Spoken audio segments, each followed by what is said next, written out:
Jesus said, I am the good shepherd. The good shepherd lays down his life for the sheep. Kung minsan maganda ring tanungin natin ang ating mga sarili ng, nasaan na nga ba ako?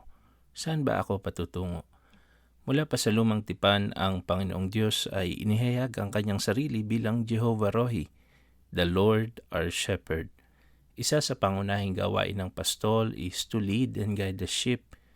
Tayo bilang tupa ng Panginoon ay hindi maitatanggi na kung minsan tayo ay nalilito, naliligaw at kung minsan ay nanganganib. Sa natural, ang Good Shepherd really risks his safety for the sake of the sheep that is in danger. Pero ang ating Panginoong Jesus, as our Good Shepherd, didn't just risk his life but gave it all away.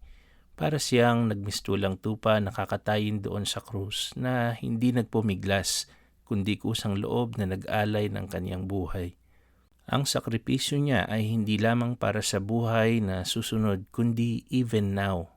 As a good shepherd, He wants to lead us. He wants to guide us kung tayo man ay naliligaw. He wants to rescue and comfort us kung tayo man ay nanganganib.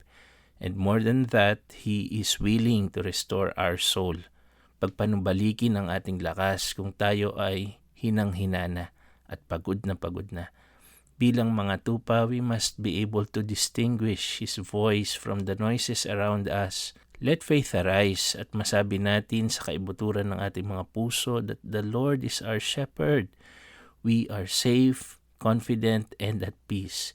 Ano man ang suungin natin sa buhay, we can and we will overcome knowing that the Lord Jesus Christ is our shepherd who forever loves us and by our side. Tayo po ay manalangin.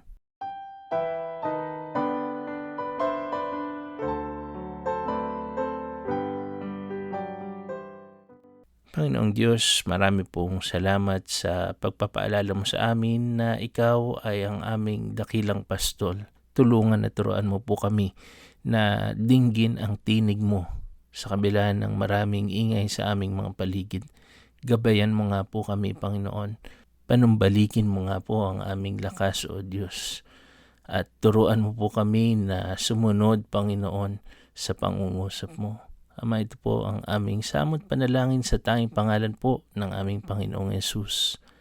Amen.